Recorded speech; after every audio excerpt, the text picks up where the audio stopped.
العلم أشراف مطلوب وطالبه لله أكرام من يمشي على قدمه. العلم نور مبين يستضيء به أهل السعادات والجهال في الظلم. بسم الله الرحمن الرحيم. إن الحمد لله نحمده ونستعينه ونستغفره ونعوذ بالله من شرور أنفسنا وسيئات أعمالنا. من يهده الله فلا مضل له ومن يضلل فلا هادي له، وأشهد أن لا إله إلا الله وحده لا شريك له، وأشهد أن محمدا عبده ورسوله صلى الله عليه وعلى آله وصحبه وأزواجه وذريته ومن تبعهم بإحسان إلى يوم الدين. أما بعد، فإن أصدق الحديث كلام الله، وخير الهدي هدي محمد صلى الله عليه وسلم، وشر الأمور محدثاتها، وكل محدثة بدعة، وكل بدعة ضلالة، وكل ضلالة في النار. أما بعد، السلام عليكم ورحمة الله وبركاته.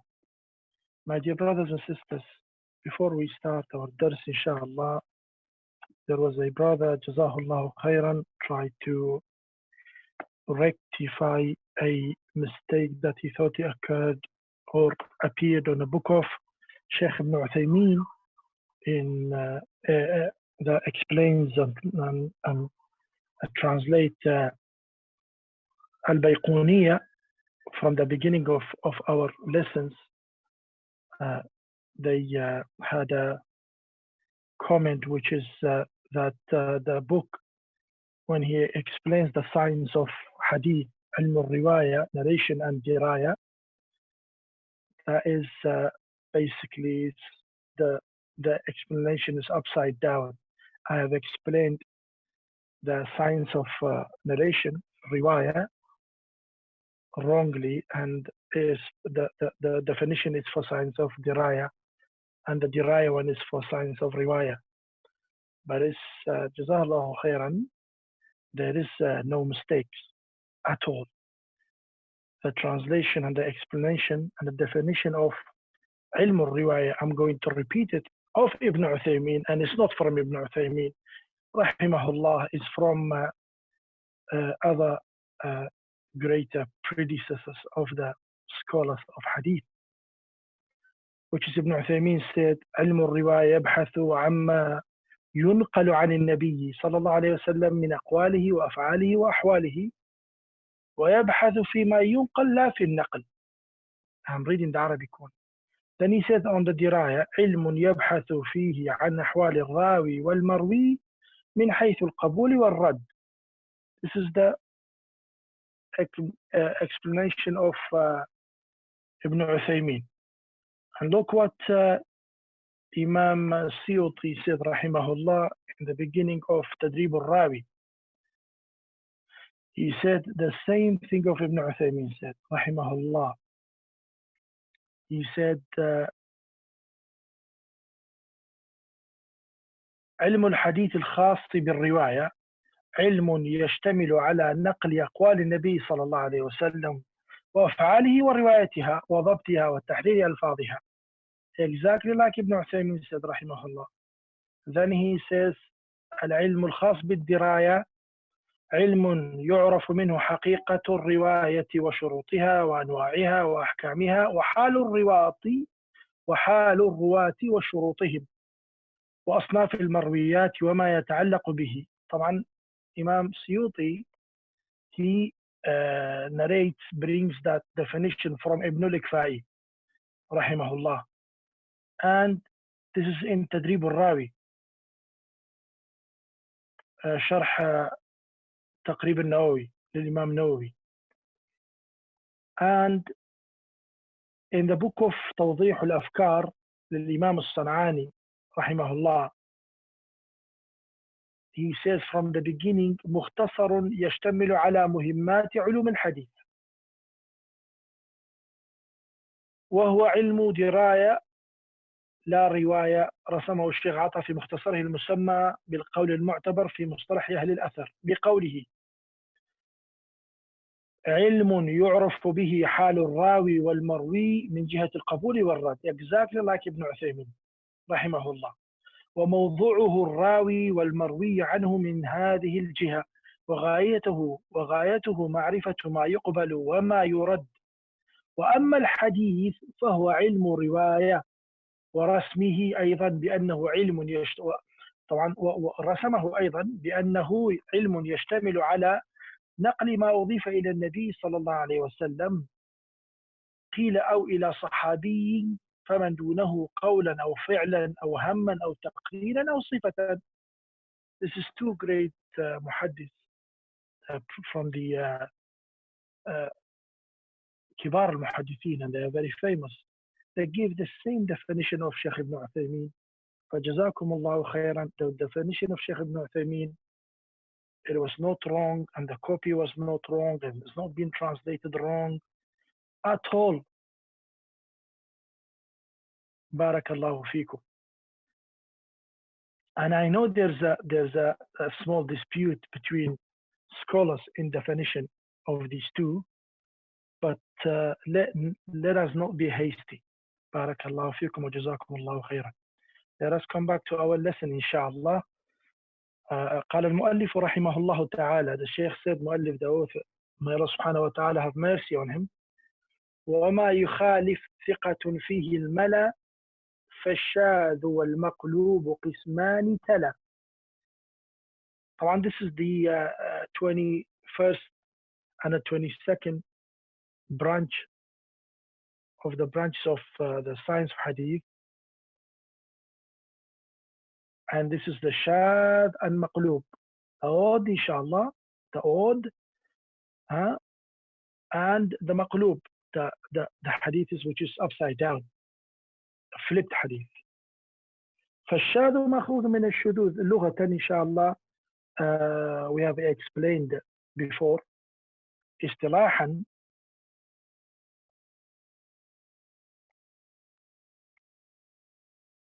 we will read the Arabic from the easiest book in linguistic way that people understand, from the definition, which is of Sheikh Ibn Uthaymeen. Some of you read from Ibn Allah al-Karim.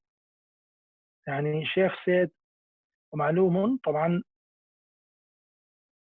وما يخالف ثقة فيه الملا على سبيل المثال، وأن المراد بالقاعدة أن الشاذ هو ما خالف فيه الثقة من هو أرجح منه عددا أو عدالة أو ضبطا.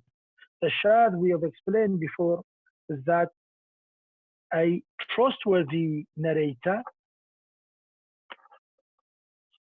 in narration, his narration goes against, opposite, or against the one who is more trustworthy and his hadith is more accepted and more stronger than him. من حيث أرجح منه عددا أو عدالة أو ضبطا. Someone is better than him in a number of hadith that he's narrated, or in the trustworthiness, or in his memory. His memory is better, you know.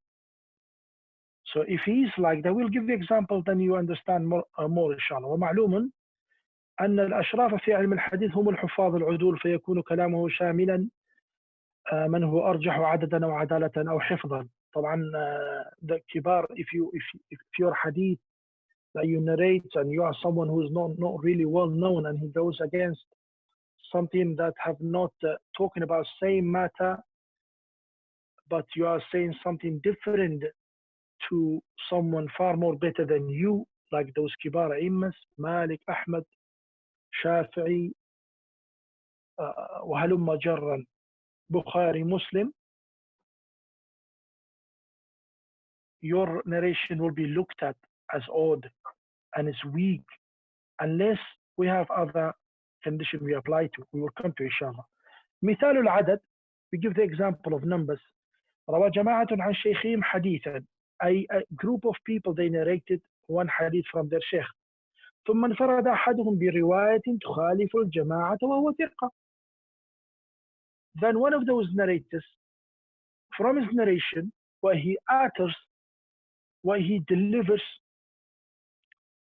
it is different to the one his fellow narrators narrated from the Sheikh and their group. And what we say إن شاء الله أن هذه الرواية شاذة. This narration is odd. We don't accept it لأنه خالف من هو أرجح منه باعتبار العدد. That's one example. He went against group of like 10 of his same friend of his. They were learning from the same circle of his Sheikh, and the Sheikh narrated the hadith. 9 of them said the same thing. He says something different to them about the same matter. So although he's trustworthy, but his narration is not accepted. And ومثال الأرجح عدالة أو حفظا معلوم. And the example of someone who is higher caliber than him, he's got better name and greater scholar he is than him, that's very much obvious. We do not accept this hadith over him if they both talking about the same thing and he goes against him لأنه أرجح منه. طبعا فنقول الأول الراجح والثاني هو الشاذ وهو حديث المرجوح، ونسمي الحديث يقابل الشاذ المحفوظ. What is the name of the other hadith which is not shaz, or the shaz is the weak one? What do we call the opposite? Al-mahfuz, the protected one, the preserved one. It's called al-mahfuz.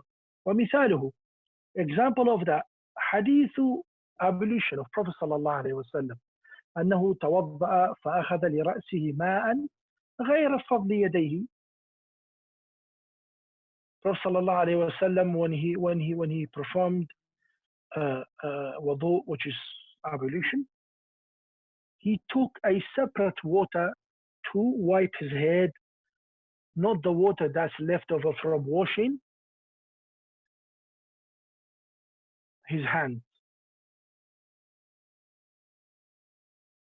And this hadith is in Sahih Muslim, كتاب الطهارة. أي لما أراد أن يمسح رأسه أخذ ماء فمسحه بماء غير فضل يديه. هكذا جاء في صحيح مسلم. وفي رواية ابن ماجه أن narration of ابن ماجه رحمه الله أنه مسح أذنيه بماء غير فضل رأسه. And in the narration of Muslim did not mention that he used a separate water to wipe his ears. He did not use that.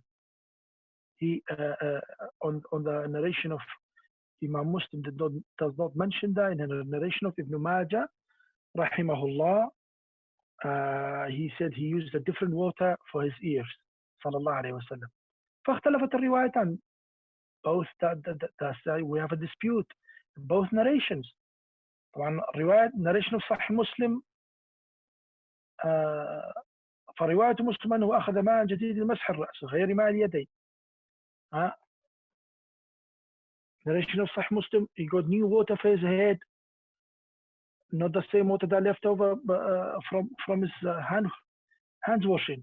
And the second one got the new water for his ears. Sallallahu alayhi wa sallam. What is Ibn Hajar said in Bulugh al-Maram, rahimahullah, in the page 17, on the first hadith of Sahih Muslim, he said, إنه المحفوظ. This is the preserved one. يعني أن رواية مسلم المحفوظة ورواية ابن ماجه تكون شاذة. The narration of Ibn Majah is shadh, it's odd. So it's not acceptable. It's not accepted, it's weak. But what we need to remember is that we cannot just, when we see one hadith is unlike the other one, we cannot just reject it and call it, it's an odd hadith, is not accepted, and throw it away. And the other one is accepted. No, we can't do that. We cannot just simply reject hadith of Prophet sallallahu alaihi wasallam. We have to ponder and look deep into it and think about it and try to bring them together, find a solution for them.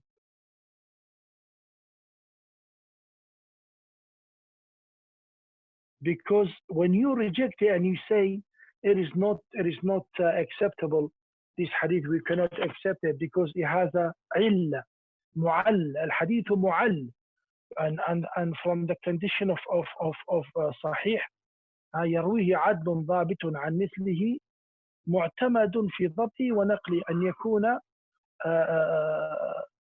ولا يكون شاذا ولا معللا ولا في علة قادحة. الشاذ ناوس علة قادحة. This one is معل.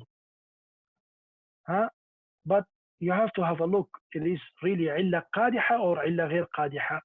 It means you found a mistake, valid mistake or not valid mistake.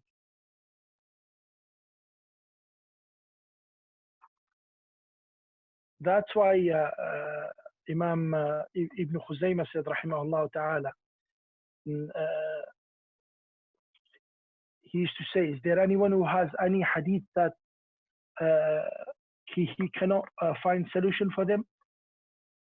Two hadiths that he is confused by, he cannot find solution for them, bring them to me, I'll find a solution for him.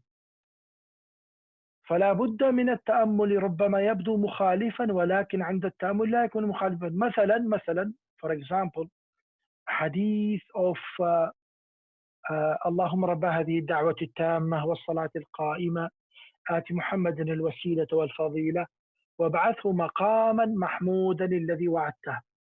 Some ulama, they say the ziyada from the other narration of إنك لا تخلف الميعاد, this dua is very famous dua after salah, after adhan that we say. But some narration says on it, it adds on the end, إنك لا تخلف الميعاد. Some scholars said it is shadh. This adding on the end, إنك لا تخلف الميعاد, it is shadh. We don't accept that.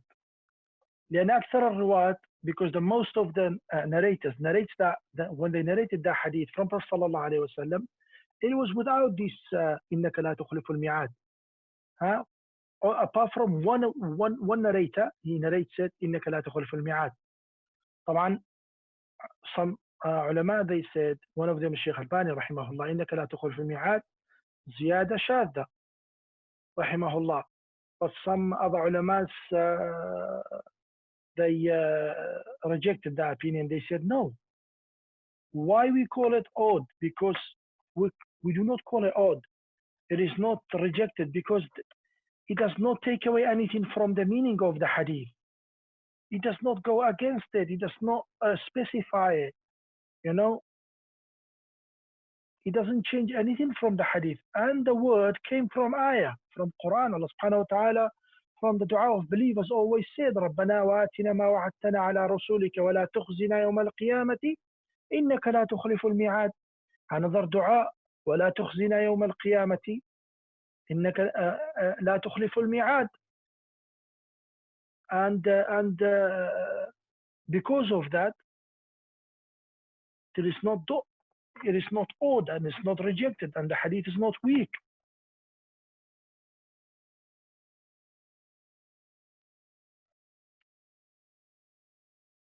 Another example, ما أخرج أصحاب السنن من حديث أبي هريرة. طبعا ده حديث أخرجه أحمد وأبو داود طبعا من حديث أبي هريرة رحمه الله. إمام أحمد وأبا داود ورضي عن أبي هريرة أن النبي صلى الله عليه وسلم قال إذا انتصف شعبان فلا تصوموا.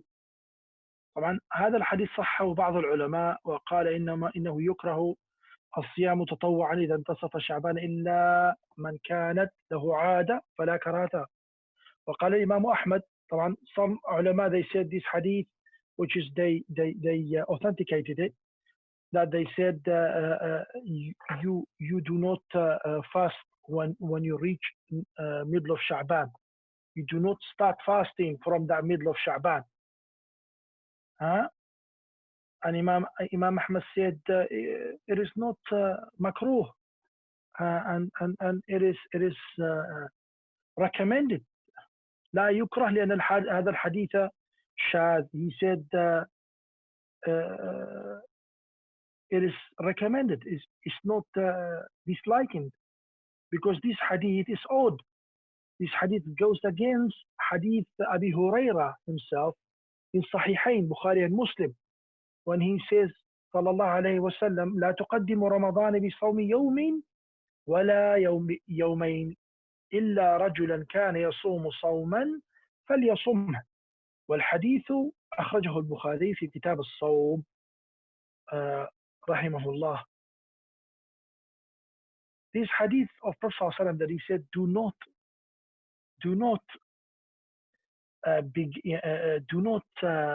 fast 1 or 2 days before Ramadan, because these are Yawm al-Shak, the doubt days. You don't know if it's Ramadan or not Ramadan.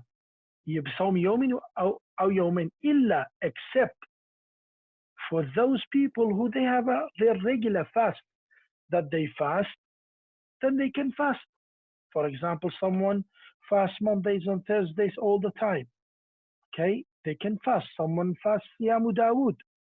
He fasts one day and he leaves the next. He fasts one day that he leaves the next. So these hadith are the mahfuz, because the narrators are greater, better, and more preserving than hadith of إذا انتصف الشعبان فلا تصوموا, makes the first hadith shad and the second hadith mahfuz. So therefore, whoever wants to fast their Mondays and Thursdays right before Ramadan, they can fast.